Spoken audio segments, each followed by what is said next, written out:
Alright, good afternoon everybody. TGIS, thanks God, it's Sunday afternoon, October 8, 2023, 3 p.m. Balik himpilan na uli, balik himpapawid ang ating programa, OMG, Usapang Seguridad at Serbisyong de Kalidad. At kasama ko ngayon ang aking kababayan, si Kuya Tantan, Brother Arnel Aniversario. At kami ay maglalahat at makakasama nyo sa loob ng 2 oras. Kuya Arnel, magpakilala ka? So, good afternoon, Doc. Mga kababayan, mga kaibigan, ito ang inyong Kuya Tantan na parating pinapanood tuwing alas 8:30 ng gabi, Philippine Standard Time. Ngayon, kasama ko si Doc Neil Antehendra Silva na nandito tayo ngayon sa Parañaque Net Radio. Isang napakagandang hapon sa lahat naming manunood ngayong araw. Okay, Kuya Tantan. At batiin natin dahil tayo na nandito sa Parañaque Net Radio Worldwide, ang ating presidente ng Parañaque Net Radio Worldwide, Kuya Gaspar Latam. Magandang hapon, Kuya, at yung ating technical manager dito, si Kuya. And dahil nasa Parañaque natin, wag natin kalimutan yung aking dating boss, yung ating butihing Mayor Elec Olivares, at Congressman Kuya Edwin Olivares. Kuya Tantan, sa kaalaman ng ating mga viewers, itong ating programang OMG, Usapang Seguridad at Serbisyong de Kalidad, nung nakartaon pa ito nagsimula. This is year 2022. Ito ay pagkatapos ng inaugurasyon ng Silver Point Training Institute of Industrial Security Incorporated. Ito po ay in line with my advocacy na maparating sa ating mga security professionals, mga estudyante at corporate executives. Ano ba ang dapat gawin para tayo magtagumpay sa buhay at sa ating mga larangan ng profesyon? At ang initial na offering namin ay nung birthday ko last year, nung May 3. At tanda-tanda ko pa, ang una nitong guest ko ay si Dr. Dino Bubier. Si Dr. Dino Bubier ay kagaya ko rin na isang security guard noon at ngayon ay mayroong PhD degree. Kaya yung topic niya, SG to PhD. Yun yung slogan naming dalawa eh. Security guard na naging doktor, naging PhD doktor. Kaya nilahad ni Dr. Bubier, ano ba mga dapat gawin ng mga kasama natin ngayon para magtagumpay din sa profession. At yan ay sinundan ni Dr. Warren Corpus. Si Dr. Warren Corpus naman ay isang security practitioners din at professor din. At ang kanyang topic naman is about career path in security industry.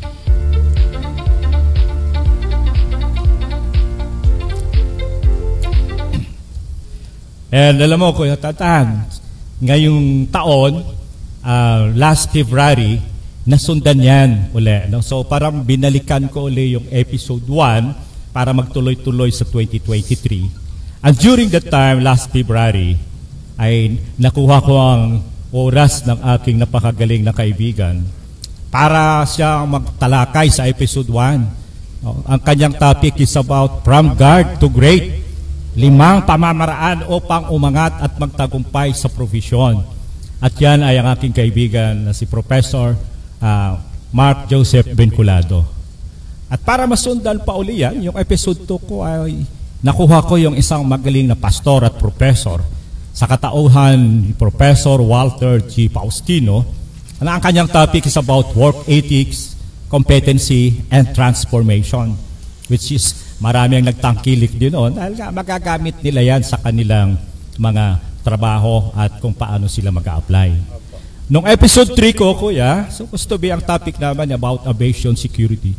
Biglang hindi available yung aking resource speaker. Tayo naman bilang security professional, tayo lagi ay handa.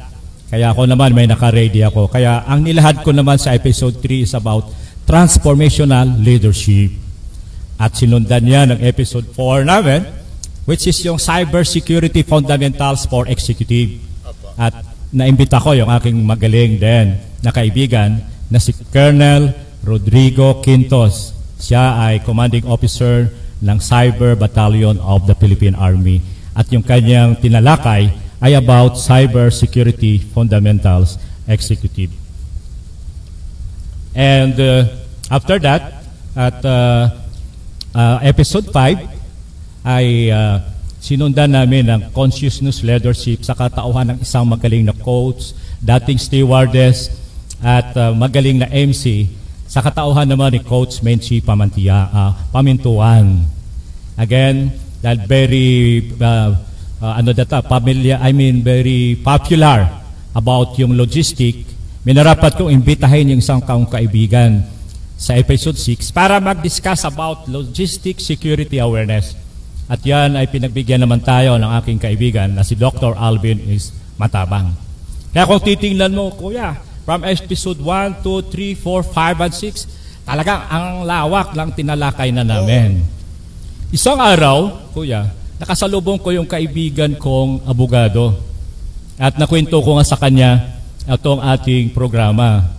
At sabi ko sa kanya, kuya, baka naman pwede kang maging guest sa aking programa. Sabi niya sa akin, ano ba magiging topic ko? Kuya, baka pwede kang mag-discuss about data privacy law. Sabi niya, sige to. Yan ay paborito ko. Kaya sa episode 7 natin, ang topic natin is sabi ni Attorney John C. Taytanay, gawin natin, Doc, ay ganito, Marites, pwede kang makulong. An overview of data privacy law. Kaya ang daming mga katanungan ng ating mga viewers about that particular aspect, kung paano baka mamaya sila magkamali at mag-post sa social media at yun pala ay pwede silang makulong. Pwede. And episode 8, kuya, ay tayo naman ay nag-import ng isang resource speaker galing Malaysia sa katauhan ni Dr. Adeline Tan. At ang kanyang diniscuss naman ay the powerful importance of Chinese metaphysics in the security and defense management profession. Kaya nakabuo tayo ng 8, kuya. And dahil dyan, medyo nagkaroon tayo ng busy schedule, kaya pangsamantalang nahinto. At ngayon, ibabalik natin uli yung ating programa. Kuya, pwede mong i-shout out muna yung ating mga manunood. Okay. So, ulit, isang napakagandang hapon sa lahat nating manunood, lalo na sa OFW natin. Ang hero ng bansang Pilipinas, at the same time, ang hero ng bawat pamilyang Pilipino. At the same time, shout out po sa aming butihing mayor, si Honorable Nathalie Ann Formacion Dibuque, Municipal Mayor of the Municipality of Anilao, Iloilo. At the same time, sa ating Vice Mayor, Honorable Maria Teresa Formacion Dibuque, at the same time, sa 8 SB members. And congratulations for a very successful Banaag Festival. So, proud kami ng mga Anilaw nun dahil po napakaganda po ng ating Banaag Festival. At the same time, shout out po sa lahat kong followers sa bahay ni Kuya Tantan na parating nating pinapanood tuwing 8:30 ng gabi, Philippine Standard Time. At sa iyo, Doc, my partner, isang napakagandang hapon sa iyo po. Thank you, Kuya Tantan. At ako rin, gusto ko rin i-shout out yung aking mga network. Gusto kong batiin ang lahat ng security professionals na naka-duty ngayon at off-duty from Luzon, Visayas, and Mindanao. At gusto ko rin i-shout out dahil ako, Kuya Tantan, ay member ng PSIS International. Mayroon kaming more than 30,000 na miyembro sa buong Pilipinas and sa abroad. At shout out, of course, sa aking pamilya, Pamilya Silva, Pamilya Antihendra, Pamilya Aquilizca in Santa Rita, Anilao, Iloilo. Tama yung sinabi mo, Kuya Tantan. Ako'y napuyat nung isang araw kapanood ng Banaag Festival. At talagang inabangan ko na sana mag-champion yung aking manok, which is yung the Tribo Siga-Siga. But hindi na rin masama because first runner-up kami. Shout out ko rin, Kuya, yung aking mga in-laws sa Makatuaklan, the Tabanera family. And mayroon rin tayo ritong grupo. Kami kasi sa Anilao, sa Santa Rita, mayroon kami tinatawag na Ritans, yung mga taga Santa Rita. So shout out sa mga Ritans in Luzon, in Iloilo, and abroad. At maganda yung ginawa mo ngayon, may bago kang grupo. Hindi lang pang barangay, ito ay pang buong Anilaw na, yung Hugpong Anilaw noon. So mamaya, ipaliwanag mo yon kung paano sila makas-join dyan sa bagong grupong binubuo mo. And shout out ko rin kuya yung mga estudyante ko sa graduate school o PCU. Kahapon kasi mayroon kaming graduate school day. Wow, congratulations! So, yung mga estudyante ko sa Masters in Management in National Security Administration, Masters in Management in Industrial Security Management, and yung aking mga estudyante rin taking up Masters in Public Administration, Masters in Educational Management, Masters in Business Administration, at you those taking the PhD in Security Development Administration, and Masters in Criminal Justice, and Masters in Resiliency in terms of disaster resiliency. Kuya, gusto ko rin i-shout out, baka makalimutan ko mga, at kaya ang aking mga kuya sa Philippine Eagles Club, at ganoon din ang aking mga kasama, mga ka-club at ka-district and ka-region sa Lions Club International District 30182 sa pamumuno ng aming Governor Dante Vico. Shout out sa aking kaibigan, Colonel Tots Casio, the Security Manager of Double Dragon. Kuya? At the same time, shout out kay Ma'am Kim Herrera of Hong Kong.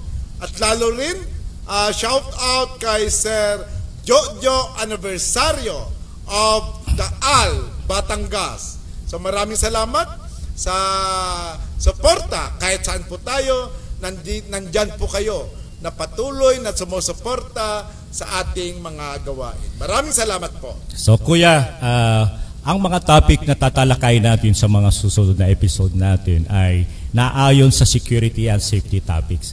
Ito ay sa larangan ng industrial security, sa larangan ng physical security system, personnel security, information security, access control.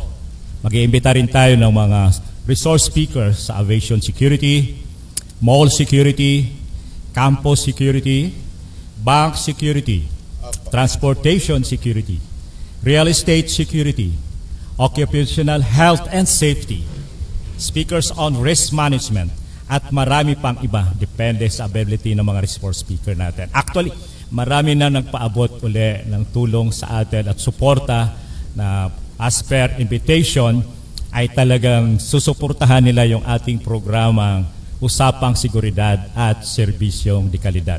Kaya kuya, pagdating naman sa serbisyong de kalidad, ikaw naman dapat ang maglalagay o magigiya sa aspeto na yan. So, ito ay tungkol sa customer service and personal development aspect. Opo, Doc, maraming salamat. Pero bago muna natin talakayin ang ating topiko ngayong araw, ngayong hapon, so shout out muna sa lahat ng mga security guards sa buong Pilipinas. So itong programa po ay para sa inyo.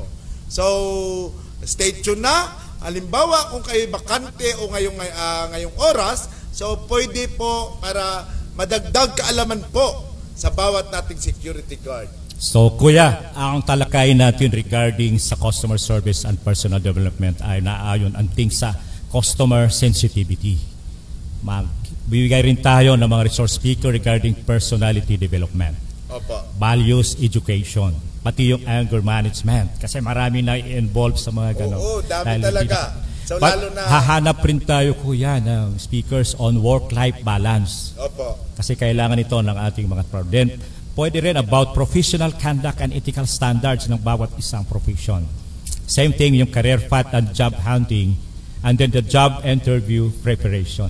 So kuya, ikaw ang mauna, after ng patalastas natin, ikaw ang maunang magpatikim sa kanila about customer service and customer relation. Pero for the meantime, patalastas muna tayo kuya para sa ganon, makahanda rin yung ating mga makikinig. Opo.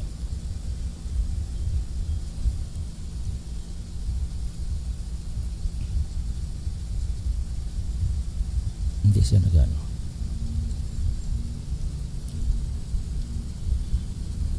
Baka naka-off, no?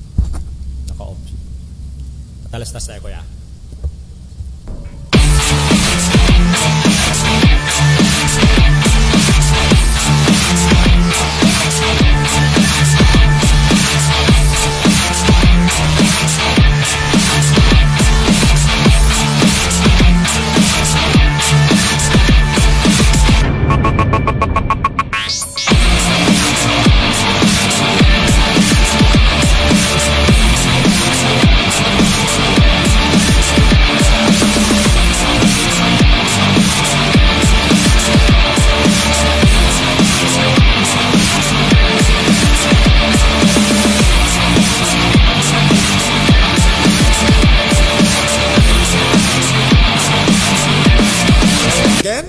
Good afternoon sa lahat.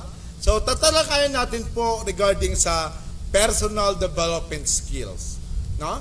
Ang personal development skills are qualities and abilities that help you grow, both personally and professionally. In other words, they are the skills that help you nurture your personal development. Understanding and improving these skills is a process also known as self-development or personal growth.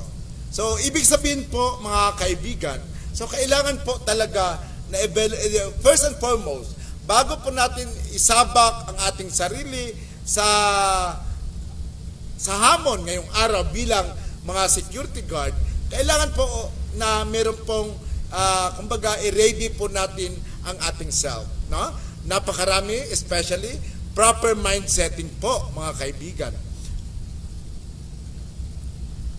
At the same time, ladies and gentlemen, no, how to improve my personal development or your personal development. So tips for personal development to achieve your goal is 1, learn visualization techniques. So kailangan po, kumbaga, i-forecast po natin, i-visualize po kung ano ang magiging steps natin in case kung ano ang mga obligasyon o responsibility ng isang pong tao po. Lalo na sa mga security guards. Number 2, avoid negative thoughts. Somehow kasi, kung i-absorb natin ang mga negative ideas, negative thoughts, it greatly affect sa atong pong mentality po. No? Kumbaga, madala mo sa work, sa iyong pagtrabaho, kung ikay tawag nito, hindi maganda ang mood. So that's why i-avoid po natin, hadlangan po natin ang mga negative thoughts, turn into positive para po magiging productive ang araw natin. So meditate. So kailangan po somehow mag-relax po tayo. And number 4, be resilient. So, and 5, only compete against yourself. No? 6, set small challenges. So, yan po, pinaka-importante. And number 7, be persistent. And also, for the last, kung once you ma-comply o ma-accomplish mo ang iyong daily task or daily habit, so it's time for you to celebrate. So, maraming salamat, Doc Neil. Thank you, Kuya Tantan. No? Napaka-exit pero very comprehensive and detailed yung inyong sinabi. At yan ay kailangan actually ng mga trabahador natin, hindi lang sa security guard natin. But Kuya Tantan, bago tayo magpapatuloy dyan, ipakilala ko rin sana yung Silver Point Training Institute of Industrial Security Incorporated. Because itong training center natin, ito yung sumusuporta sa aking advocacy. Alam mo, nung nakaraang taon hanggang yung last episode ko, mahigit 1,000 na viewers, ng mga workers, security guards and students, ang nabigyan natin ng libreng webinar at nabigyan natin sila ng certificate of attendance na gamit-gamit nila sa pag-apply ng kanilang trabaho. So this is part of the advocacy of Silver Point Training Institute as corporate social responsibility. Kahit bago ang aming eskwelahan, ang aming kumpanya, pero hindi ito naging hadlang para hindi kami tumulong. So sinabay namin na ang paghinang sa mga workers natin, yung mga estudyante natin, pati rin yung pagbigay sa kanila ng libreng serbisyo. At ang Silver Point Training Institute kasi na ating pinamumunuan ay tayo rin ay nagkakaroon ng mga job referrals sa mga wala. So, ang aming programa about sa PNP SUSIA mandated licensing ay kami nagtitrain ng security guards na bago papasok para sila ay ma-license. Pag sila naman ay may lisensya na at for renewal na yung kanilang license, tinitrain rin namin ulit ng retraining program or retraining courses. And we are also have a training program on basic security supervisory course. At mayroon din tayo mga specialized program in bank security, yung si bus truck, and also the mall security. And even doon sa ating mga VIP and bodyguards, we have this personal security protection course also. And hindi lang yan, tayo ay rehistrado din sa TESDA, Technical Vocational Education, yung Silver Point. At mayroon tayong 2 programa na registered ng TEBET, ng TESDA, under TESDA Pasay Makati District. Ito ay ang Security Services NC2 and Bookkeeping NC3. At ang Silver Point ay Accredited Assessment Center din sa Security Services NC1, Security Services NC2, and Bookkeeping NC3. And now, nagko-conceptualize tayo ng around 100 short programs na tailor fit natin to the industry needs. Kasi minsan, sasabihin natin sa ating kliyente, sa mga kaibigan kong agency owners and sa mga corporate managers, kapag ito ang ating i-offer sa kanilang program, sometimes sila na talagang nagre-request, Kuya Tanda, na pwede ba Dok yung ganito naman? So gayon, pag nag-request sila about that particular topic, ay ginagawa na namin ng modules or PUI na tailor-fit sa kanilang pangangailangan. Kaya ngayon, almost 100 short program ang didevelop ko at ito ay ino-offer natin sa ating mga kliyente.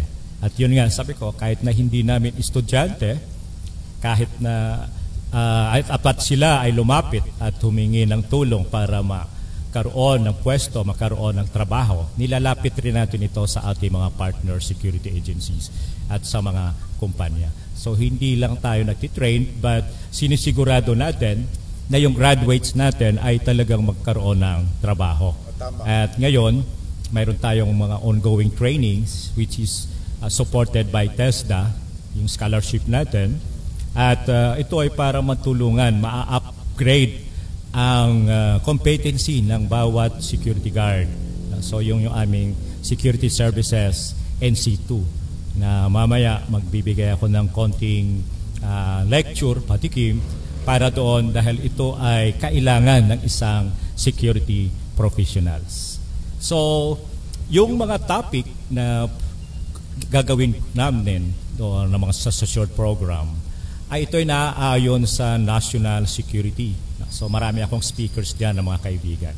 By the way, pag sinabi ko kasi 100 short programs, hindi lang naman ako ang resource speaker diyan. Dahil yung mga kaibigan ko, mga estudyante ko at mga dati kong kasama sa trabaho. Yung nag-specialize po? Yeah, iniipon-ipon ko siya kulatantan at inaalam ko kung ano yung kanilang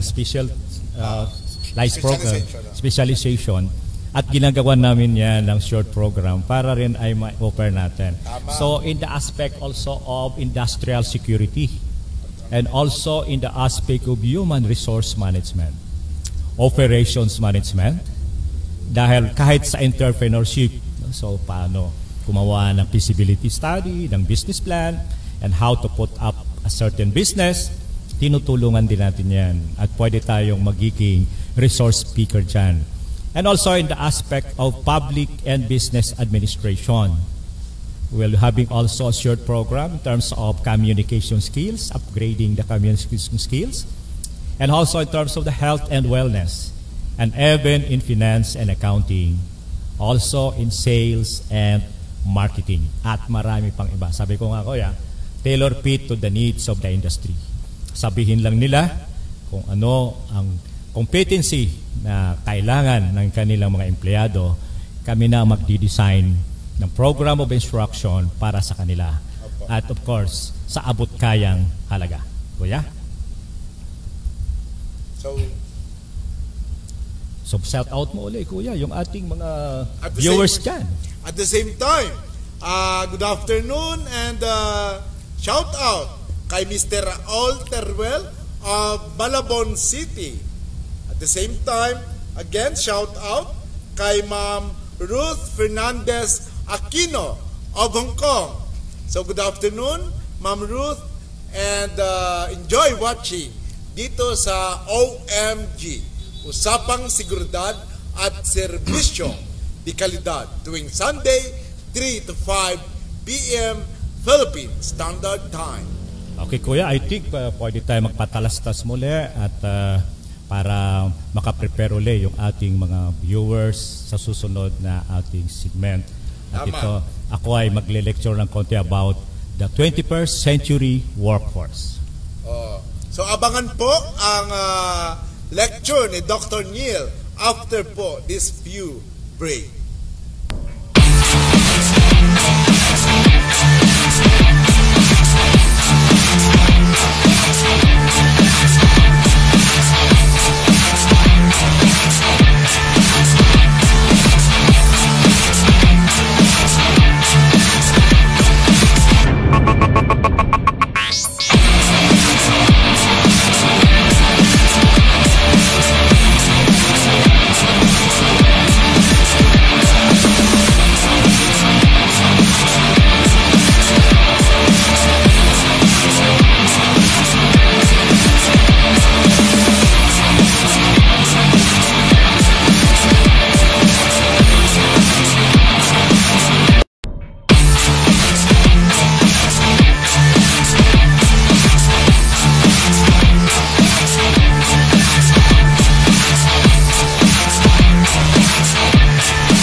Okay, so balik Yes. tayo sa ating programa.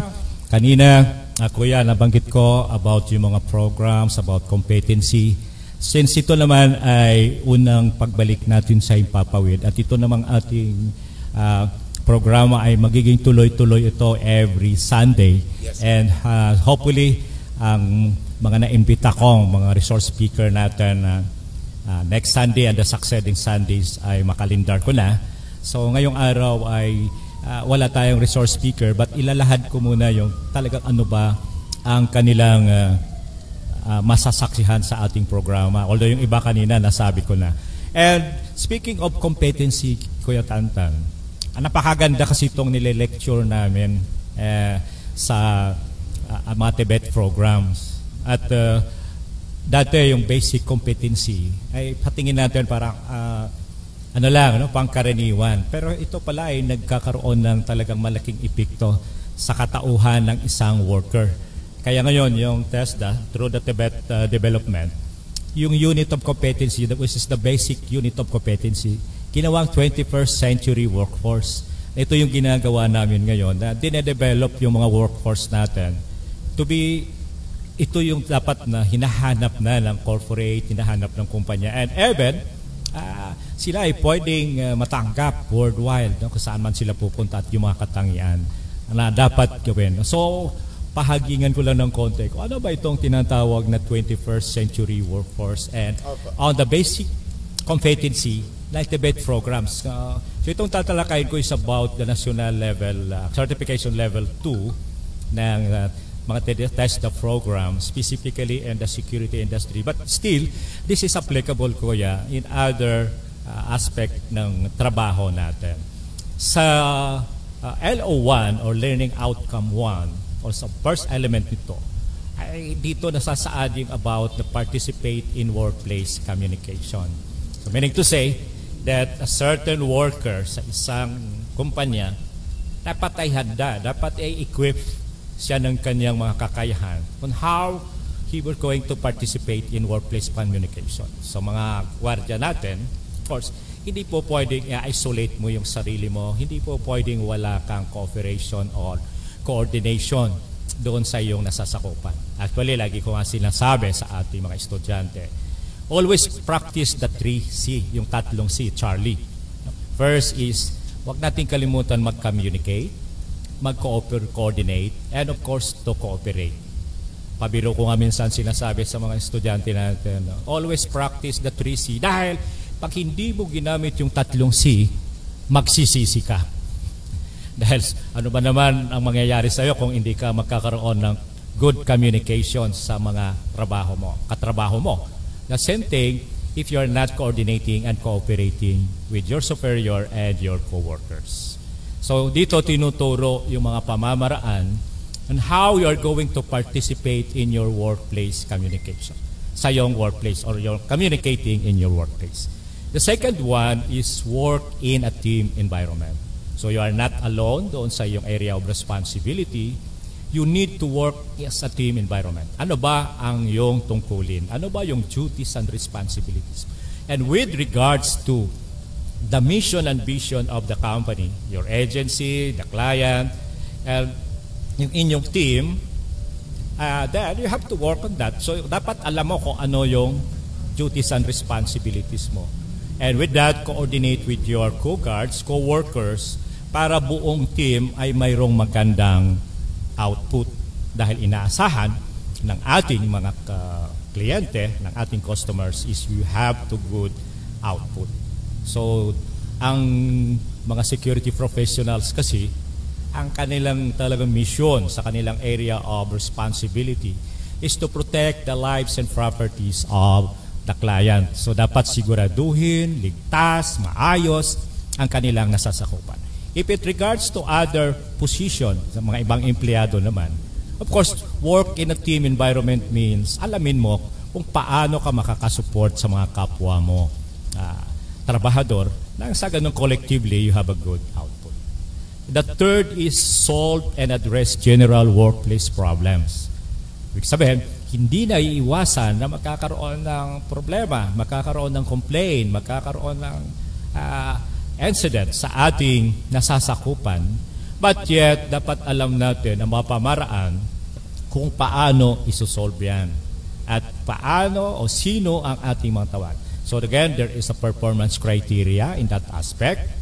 Na in the future, ituturo ko yan at himahimayin natin on how they are going to solve and address general workplace problem. At inasahan ngayon sa 21st century workforce is yung kakayahan ng isang worker to develop career and life decision. So, mayroon kang motivation sa sarili mo, magandang pananaw para sa future mo, and marunong kang mag-decision sa sarili mo at sa trabaho mo. So dahil mayroon kang magandang hinahangad sa future, magtatrabaho ka ng maayos dahil may pinaglalaanan ka ng iyong sweldo at ng iyong mga kikitain dahil mayroon kang mga pangarap sa buhay. So dito tinuturuan natin ang ating mga estudyante na mag-develop ng kanilang career path. Sabi ko nga, pinapasulat ko nga sila, kuya, about what you want 5 years from now. What you want 10 years from now. Ano gusto mo 15 years from now, 20 years from now. At isulat mo yan at balik-balikan mo dahil yan ang magiging gabay mo para maabot ang iyong pangarap sa buhay. So isang competencies is unit of competence to develop career and life decision. Then the fifth one is contribute to workplace innovation. Sa mga security professionals natin, lagi kong pinapaalala, gone are the days that the guards is only there para mag-perform. Physically present pero walang plano, walang motivation kung paano gagawin. So they need to plan and then they have also to motivate and innovate yung mga pamamaraan dahil araw-araw, oras-oras, minsan nagkakaiba ang sitwasyon at iba-ibang tao ang kanilang nakasalamuha. So innovations or workplace innovation is very important. Ang pang-anim niyan is they have present relevant information to make sure na malakukuha nating informasyon is relevant, valid, authentic bago natin ilagay sa isang report, bago natin yan iparating sa isang kinaukulan ko hinihingi yung ating contribution on that particular information. At pang-pito, practice occupational health safety policies and procedures. Napakahalaga, that's why there is a mandated training for every employees to undergo the 8 hours mandatory training on health safety procedures, occupational health safety. Kasi hindi po pwede na wala tayong kaalaman about safety aspect para maiwasan ang aksidente, maiwasan yung mga sakuna, yung damage or whatever maaring pwedeng pagmulan ng isang sunog o ng isang aksidente at magkaroon ng kamalayan ang mga empleyado paano maging ligtas, panatilihin malinis at ligtas ang ating kapaligiran. At pangwalo, exercise efficient and effective sustainable practices in the workplace. Ito yung lagi kong pinapaalala sa ating mga security professionals that minsan tayo ay mahigpit, minsan naman tayo ay maluwag. Parang walang consistency. Hindi nasusustain yung ating pagbigay ng ating serbisyo. Pag walang nagbabantay, hindi nagtatrabaho ng gusto. So, itong unit of competency number 8 nagpaalala that you need to exercise efficient and effective sustainable work practices in workplace. Labay mo, iaangat ang serbisyo mo araw-araw. You need to assess your performance. You need to assess if it is efficient and effective. Efficiency and effectiveness is very important kahit anong trabaho natin. That's why we need to practice that particular aspect. At panghuli is to practice entrepreneurial skills in the workplace. At minsan, ito ay napagpamala na lahat pala tayo ay magninegosyo because entrepreneurial. Yes, if there is a chance na tayo ay makaput up ng business, why not? Yes. But of course, hindi naman talagang madali ang pag-put up ng business because it entails capital. Yes. Lalo na kung machinery. Yung mahaba, malaking business ang yung nasa isip or magastos ang mga machinery na kailangan. But ang sinasabi dito kaya tantan ng number 9 unit of competency is practice entrepreneurial skills in the workplace. As in, a worker na ang pag-iisip ay parang kahalintulad din na siya ay may-ari ng isang kumpanya. Tama. Dahil kung ang pag-iisip mo ay para kang may-ari ng kumpanya, may malasakit ka sa kumpanya, yes, hindi ka gagawa ng masama. Kasi pagbubutihin mo ang iyong trabaho dahil nga ikaw ay may malasakit sa kumpanya. So, yan ang, alam mo, itong 21st century workforce with the 9 unit of competencies. Kung ito ay masalin, not only in our security professionals, but in all workers, yes, na mayroon silang malasakit at mayroon silang assessment sa kanyang sarili na magbigay ng magandang trabaho at sukatin kung ano pa ang dapat nila idagdag sa kanilang personalidad na may kinalaman sa kanilang trabaho. Siguro makikita natin na pati yung business owners and mga managers ay naging masaya sa kanilang mga empleyado. Anong masasabi mo dito, Kuya Tantan, pagdating sa 21st century workforce? So, dapat talaga, kung tayo empleyado, kay dati, isa rin akong empleyado. No? So, lahat po, minahal ko ang kumpanya dahil po, yan po ang nagbibigay sa atin ng, kumbaga, ng pang-sustain. Number 1, sa basic needs ng pamilya. So, dapat mahalin natin po ang ating kumpanya, magiging loyal po tayo, magiging honest po tayo.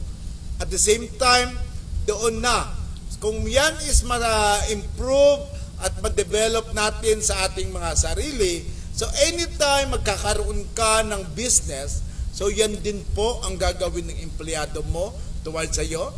At doon po ni mo kumbaga malaman kung gaano po kahalaga ang pagkaroon ng pagmamahal at concern sa isang kumpanya. No? Kasi kung ikaw na may-ari at kung mga pasaway po, may pasaway po sa iyong empleyado, so sakit ka sa ulo. So that's why, kung ikay empleyado, consider natin na atin yung negosyo. Kasi, ma-apply natin in times comes na kung tayo'y magkakaroon po ng isang negosyo. Tama, Kuya Tantan. At hindi mo na itatanong, bakit OMG ang pamagat ng ating programa? So sa mga bagong viewers din natin ay bigyan natin ng konting background. Ito'y naisip ko kasi na minsan ang ating mga kliyente, lalo na sa mga security guards natin, ang napakababa ng tingin nila minsan sa ating mga security guard. Kaya minsan ang ating mga gwardiya ay parang nawawalan rin ng self-esteem. At minsan nga ang sabi nila sa akin, "Sir, bakit ang baba ng tingin ng society o ng mga empleyado sa amin, mga security guard?" Sabi ko, hindi natin maaalis sa kanila yan, pero dapat para mabago ang kanilang pananaw, kailangan mabago rin yung ating performance. Yes. Kasi kung tayo magpapakita na tayo ay disciplined, courteous, and professional, mababago yung inyong pananaw. Kaya Tantan, di mo na itanong, sa iba alam nila na ako ay dating security guard. Huh? Dati akong security guard, no? Galing doon sa ating bayan sa Anilaw. Yun talaga ang pinakamaganda. Kung maranasan mo ang bilang, kumbaga, excuse me, maranasan natin ang sitwasyon. So, at the same time, kung yan po ang ang tinadhana na magiging trainer ka ng isang pag-develop ng isang security guard, so alam mo na kung ano ang dapat gagawin. Di ba, Doc? Yes. At yun ang nagbigay ng daan sa akin, yung trabaho ko na yan, Kuya Tantan, para ako makapag-enroll sa civil engineering sa TIP. At alam naman natin kung gaano kahalaga ang edukasyon dito sa ating bansa. Kahapon nga, yung isang speaker namin sa isang inatinan kong seminar, sabi niya nga, alam mo dito sa atin, parang wala nang silbi pag high school graduate tayo. Kaya nga mahalaga talaga sa ating lipunan dito is yung dapat na college diploma. And we even go higher by taking up the master's degree and even the doctorate degree. Pero ito nga ang sinasabi ko lagi sa ating mga security guard kasi mostly ang focus nga ng ating programa is for oh my gods. Alam mo kung ano ang layunin at objective nitong programa nito, kaya OMG, usapang seguridad at serbisyong de kalidad. Ang nais kong mangyari ay mabigyan natin, ito na nga nagbigay na tayo for how many episode ng kaalaman at maabot natin yung mga kasama nating security guard at practitioners sa buong bansa na wala silang minsang access sa mga ganitong kaalaman o kanitong mga pagsasanay. At pag naabot natin sila at magbigyan ng ano ba ang dapat nilang gawin, kaya nga usapang seguridad, we'll focus more on the security and safety aspect. And later on, it will dwell with serbisyong de kalidad because customer service matters always kahit saan tayo mapunta. At ang aking ambisyon, ay ang aking mission or hinahangad ko is kung maabot na natin majority of the security practitioners and even yung mga ibang workers na maturuan natin ng skills, competencies, and good attitude in the aspect of security and safety, sana lang ang babanggitin ng ating mga kliyente sa hinaharap. OMG! Oh my God! Why? Because of the good performance of our security guard. Yes! Kaya sabi ko sa mga security professionals natin, tulungan nyo ang inyong sarili, tulungan nyo yung ating industriya. Iangat nyo ang hanay natin, iangat nyo yung ating performance, iangat nyo yung ating pagserbisyo. Tama. Customer will always look at sa atin. Tinitingnan nila tayo kung ano yung ating ginagawa. But if we are professional, in dealing with our work, yes, siguradong yung respect ay makukuha natin sa kanila. And later on, kapag na-correct na natin, kasi marami pa rin sa hanay namin, yung talagang, actually in every organization may nangyayari naman talaga, mas sinasabi natin may bad egg talaga, eggs sa ating organization na despite na pinapaganda natin yung imahin ng ating organisasyon, yung ating mga samahan at ng ating industriya, mayroong ibang naliligaw ang landas at minsan sumisira sa imahin ng mga security security guard. Pero ilan-ilan na lang yan. That's why, sabi ko nga sa kanila, tulong-tulong tayo maging advocate ng true and professional training. Tama. Lang sa ganon, isa lang ang babanggitin ng ating kliyente. OMG. Tama. Dahil nga maganda ang serbisyo natin.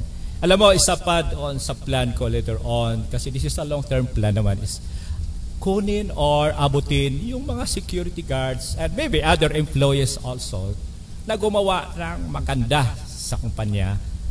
Halimbawa, sa ating security guard, nakapulot, marami na yun nakapulot ng malaking halaga at sinauli. Kanya na-prevent yung isang nakawan o isang insidente. Tama. At hahanapan ko ng sponsor yan later on, Kuya Tantan. At tatawagin natin dito sa ating himpilan at bibigyan natin ng parangal. Tama, para ma-encourage at ma-challenge po ang bawat security guard natin na nagbibigay rin ng katiwasian at seguridad, no? Lalo na sa mga eskwelahan. So sila po ang pinagkakatiwalaan ng mga parents ng school na ang seguridad po ng mga kabataan, Doc. Yes, napakalaki kasi ng ginagampan ng tungkulin ng ating mga security professionals. They are protector of lives and properties. Yes. Sila ay frontliners. Yes. Kaya napakahalaga na sila ay mabigyan ng magandang training. Sila ay mabigyan ng proper guidance on how they're going to perform their duties and responsibilities. Kaya yun ang aking layunin, Kuya Tanda, na abutin yung ating mga security. Kaya sabi ko, kahit na sila ay may training na o may license na, kinakausap ko pa rin ang kanilang mga employers na magbigay ng mga specialized program in relation to, yun lang nga, seguridad at serbisyong di kalidad. At inuuna ko dito yung aking mga kaibigang mga agency owners and good enough, sila naman ay tumugon sa aking panawagan. At alam mo, napakaganda, after the training, ay tinatanong ko the guards itself and the client kung ano ang pagkakaiba ng competency or performance of their security guards prior to the training and after the training. So napakaganda ng nangyari at napakaganda ng mga feedback nila. At hindi lang actually tayo, Kuya Tantan, nati-train ng mga security guards, pati yung mga estudyante ngayon sa college, tayo ay iniimbita rin to be a resource speaker, lalo na sa BS Industrial Security Management at ganun din sa BS Criminology, na magbigyan sila ng magandang ideya what is Industrial Security Management all about. So yan ang ating mga pinagkaabalahan naman ngayon. At alam mo, ako kasi, Kuya, ay kasapi ng mga different association na affiliation. Una dyan is yung Philippine Society for Industrial Security or the PSIS, which we produce certified security professionals. Tayo rin po ay kasapi ng Lions Club International. Wow. Ako ay naging charter president of Cavite Oakwood Good Samaritan 102 Lions Club. Under yan ang District 301-882. So shout out yung mga ka-Lions ko. At tayo rin po ay kasapi ng Philippine Eagles Club. And yung aking mga kaibigan ngayon, nagpaabot din ng kanilang suporta. Ito yung Organization of Security Guards Incorporated. Wow. Sa pangunguna ng ating kababayan din. Ito ay Ilonggo rin. Jim Nicolas. Ni si Jim Nicolas. Kuya, tayo rin ay Vice Chair ng PNP Maritime Group na ito ay nangangalaga sa ating mga kalikasan, lalo na yung ating mga dalampasigan. Tama. So tayo ay katulong nila sa paggawa ng mga hakbangin or palisiya in regards to that. At recently, sa Las Piñas PNP Advisory Council, sa pamumuno ng aking kaklase, napakagaling na Police Colonel Jaime Santos. Shout out sa aking classmate, the Chief of Police of Las Piñas, Police Colonel Jaime Santos. Kaya nga, naparangalan to sila, Kuya, during the anniversary of Southern Police District that Las Piñas ay isang safe and livable city. Okay. And tayo, Kuya, ay isang miyembro din ng Philippine Navy Reserve Force with the rank or commander or lieutenant colonel. tayo ay training officer dito sa NCR, NFR. At sa kasalukuyan, dahil nga ang ating training center ay nasa Pasay, so tayo ay naimbitahan din bilang maging director and officer ng asosasyon ng mga eskwelahan dyan sa Pasay Makati District, which is the Pasay Makati TSD Educators Assessment Managers, Centers Managers, Assessors Association. Na ang aming presidente ay yung pinakamagaling na Madam Rose Gulan.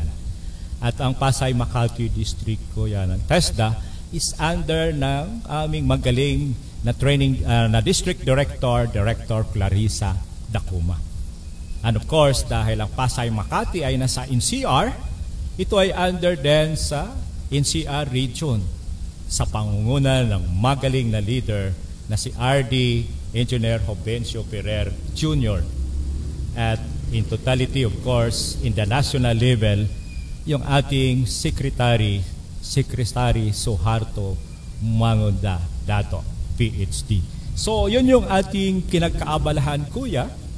At maliban, of course, at tayo nagtuturo at nagmamanage sa ating training center. Dahil ang aking advokasya ay talagang makapagbigay ng kaalaman, focus more on the security sector, but hindi lang mga security guard, but all levels.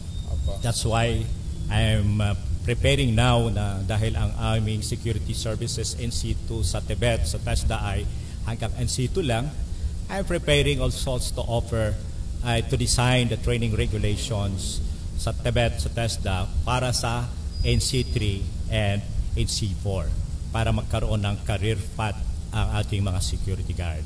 And bago ko makalimutan, kanina una-una kong sinabi that I'm the director of PSIS International. Sa darating na November 20 to 21, 2023, ay pasagawa na yung the 16th Security Management International Convention. Wow. At ito ay gaganapin sa Grand Ballroom of Okada, Manila.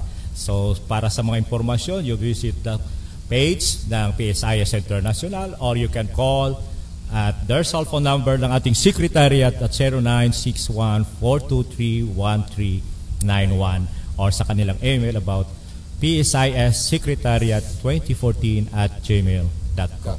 Kuya, baka mayroon ka pang karagdagan na dapat i-shout out dyan. Okay. So again, shout out kay Ma'am Cecil Averde of Anilaw, Iloilo. At the same time, shout out and good afternoon kay Darling Vlog of Hong Kong. So shout out din kay Ma'am Roslyn Dumadiego Pedrosa of Anilaw, Iloilo. At the same time, shout out kay Ma'am Elna Biliran Ragwal. So sa mga Ilonggo worldwide, good afternoon. Lalo-lalo na sa mga security guard. So umpisa pa lang ito.